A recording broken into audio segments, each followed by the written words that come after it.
के मिश्रा ट्यूटोरियल्स में आपका स्वागत है। SCV solution chapter 5 exercises question 15 Newton's laws of motion. एक एलिवेटर के फ्लोर पर एक वेइंग मशीन रखा हुआ है जिस पर एक व्यक्ति खड़ा है। एलिवेटर कुछ एक्सेलरेशन के साथ ऊपर जाना शुरू करता है, फिर कुछ देर तक यूनिफॉर्म वेलोसिटी में चलता है और अंततः डिसेलरेट होकर रुक जाता है। उस व्यक्ति का मैक्सिमम और मिनिमम वेट रिकॉर्ड किया जाता है 72 kg और 60 kg।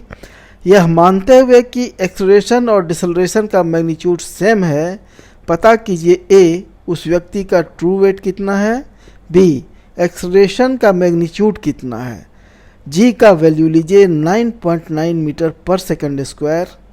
आंसर, सबसे पहले हम लोग एक चीज़ का कन्फ्यूजन दूर कर लें। यहाँ पर व्यक्ति का वेट केजी में दिया हुआ है, जबकि हम लोग जानते हैं कि केजी मास का यूनिट होता है। तो यहाँ वेट का केजी में क्यों यूनिट दिया हुआ है? क्योंकि बोलचाल की भाषा में जनरली हम लोग वेट को केजी में ही बोलते हैं।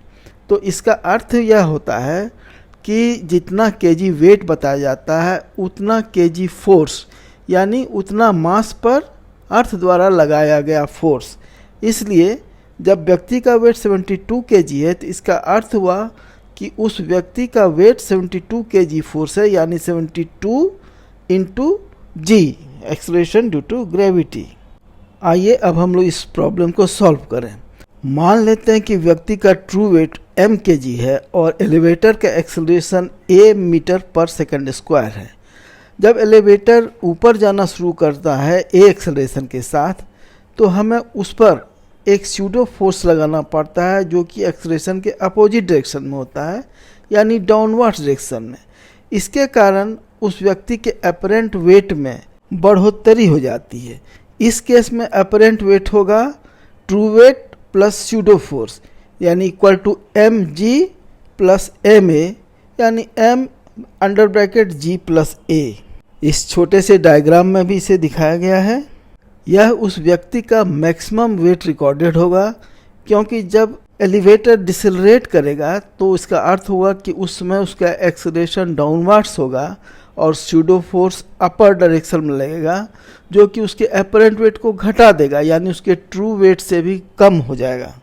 हमें दिया गया है कि रिकॉर्डेड मैक्सिमम वेट है 72 kg, तो वेट फोर्स इस केस में कितना हो जाएगा, W equal to 72 g newton. तो ये दोनों को हम लोग इक्वेट करते हैं, तो m under bracket g plus a equal to 72 g newton, that is mg plus ma equal to 72 g newton. इसे हम लोग a मान लेते हैं। जब एलिवेटर यूनिफॉर्म वेलोसिटी से ऊपर जा रहा होगा तो उसका अपरेंट वेट चेंज नहीं होगा, जो ट्रू वेट होगा वही वेट उसका वेइंग मशीन में दिखा रहा होगा, क्योंकि यहाँ पर स्यूडो फोर्स नहीं लगेगा। यह एलिवेटर का फ्रेम इनर्शियल फ्रेम है।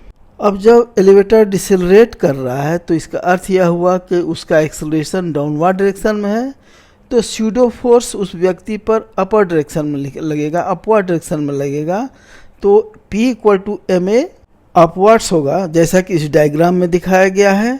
तो अब अपरेंट वेट होगा mg माइनस ma, यही रिकॉर्डेड मिनिमम वेट होगा, क्योंकि यह ट्रू वेट mg से भी कम है। इसका वैल्यू हमें प्रॉब्लम में 60 kg दिया हुआ है, तो हम लोग इसे इक्वेट करते हैं mg minus ma equal to 60 into g. इस इक्वेशन को हम लोग b मानते हैं। इसे सॉल्व करने के लिए हम लोग इक्वेशन a और b को ऐड कर देते हैं, तो क्या पाते हैं, mg plus ma plus mg minus ma equal to 72 g plus 60 g, that is 2mg equal to 132 g, that is m equal to 132 divided by 2 equal to 66 kg। तो प्रॉब्लम के फर्स्ट पार्ट ए का हमें answer मिल गया कि उस person का true weight है m इक्वल टू 66 kg। अब हम लोग इक्वेशन बी को इक्वेशन ए में से सब्ट्रैक्ट कर देते हैं, तो mg plus ma minus under bracket mg minus ma equal to 72 g minus 60 g, that is 2ma equal to 72 g minus 60 g equal to 12 g, that is 2 into 66a equal to 12 into 9.9, that is a equal to 6 into 9.9 divided by 66 equal to 0.9 metre पर second square. तो हमें अब part B का भी answer मिल गया कि elevator के एक्सेलरेशन का मैग्नीट्यूड है इक्वल टू 0.9 मीटर पर सेकेंड स्क्वायर। वीडियो सॉल्यूशन देखने के लिए धन्यवाद। कृपया चैनल को सब्सक्राइब करें तथा वीडियो को लाइक और शेयर करें। Thank you. Visit again.